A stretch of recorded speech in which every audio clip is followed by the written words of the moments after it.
At the State House, the governor once again faced an agonizing decision. He could not bring himself to order an evacuation without more facts. Still, his team began preparing for the unthinkable. We were making plans for the evacuation of not only the people, but of government, of how we were going to govern in the case of a massive meltdown and an escape of radioactivity. I mean, we were going through some very tough scenarios. And not only were we going through tough scenarios, but these were tired, overworked, very stressed people. Back in Bethesda, reports from Matson's consultants began pouring in. The news was grim. There was a moment of truth for Roger Matson. In calculating, he realized that he had one variable wrong. That instead of talking about an explosion that could happen in a period of a day or two, that they were already at an explosive level. At any moment, the plant might explode. They were sitting on a time bomb. But at his makeshift office near 3 Mile Island, Harold Denton was calm. He was getting a more optimistic assessment from his technical advisor, Victor Stello, a well-respected NRC engineer who was conferring with industry insiders. I think the Washington group was getting more concerned that it might already be an explosive mixture there, and Mr. Stello and his consultants were coming to the view that there wasn't any explosive potential at all. And we just couldn't seem to bridge that technical gap. The lives of tens of thousands of people now hinged on whose calculations proved right.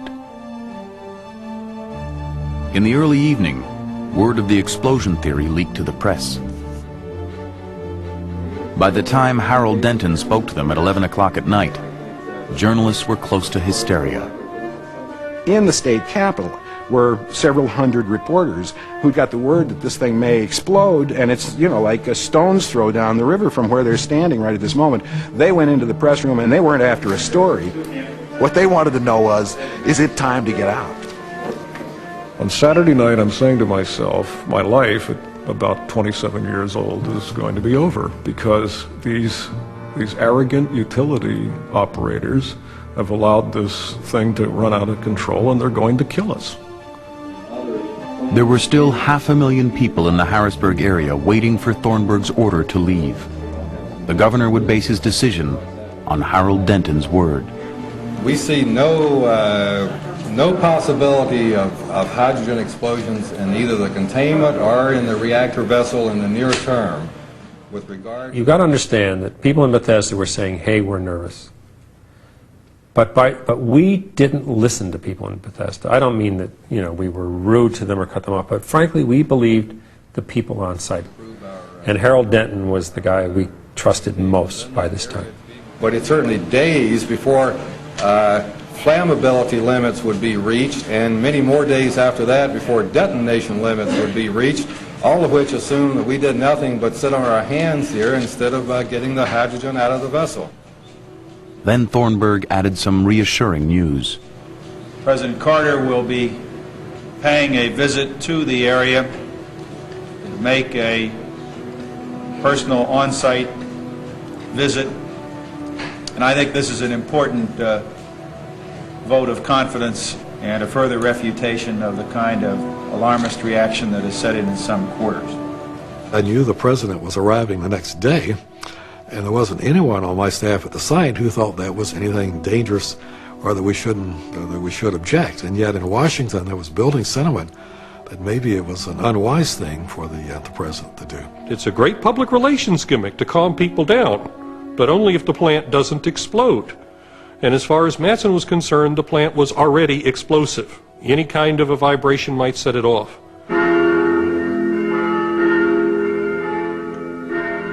On Sunday morning, Victor Stello went to church. He had worked through the night trying to prove the explosion theory wrong. And went to Mass, and I was really tired. I thought I was going to fall asleep at the sermon. And then the priest gets up and said that because of the potential for us being killed from 3 Mile Island, we're going to have general absolution. The bishop has said, George, you're the pastor. Whatever you need to do, whatever you need to say, is up to you to do.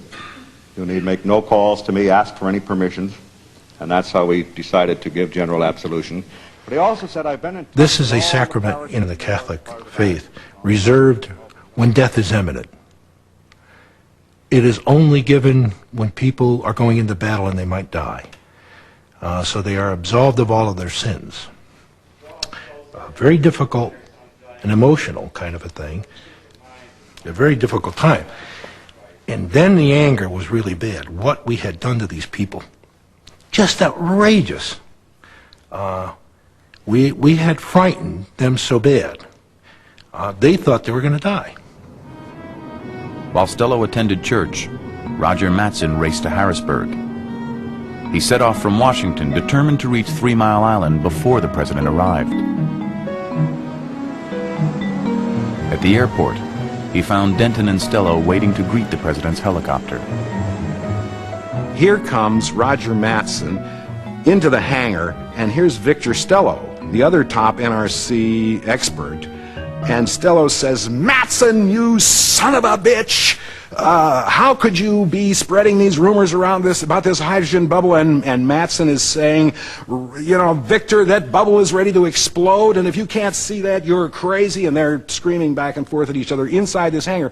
This had to be a fairly thrilling moment for Harold Denton as the president's deputy, because here's the president, the chief executive, due to arrive at any moment with his wife. And here are his two top technical experts slugging it out there in the hangar over whether or not the place is about to blow up. Minutes later, Jimmy and Rosalind Carter landed at Harrisburg Airport. For Harold Denton, this was the moment of decision. So I briefed the president on this bubble and the possibility of an explosive mixture and tried to give him the two sides that were out there. But we still didn't have a single view on that. Now, this has to put Carter on a spot. What is he to do?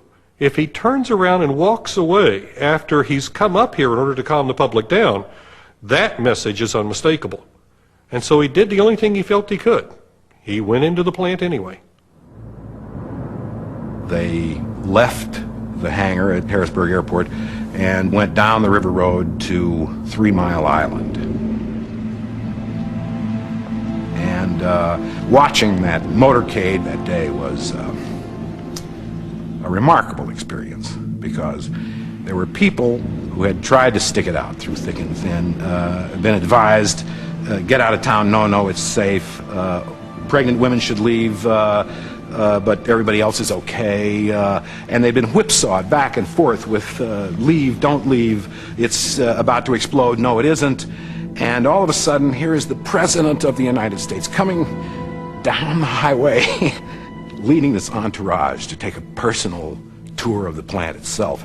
And they stood there and they cheered as he went by, because he was with them.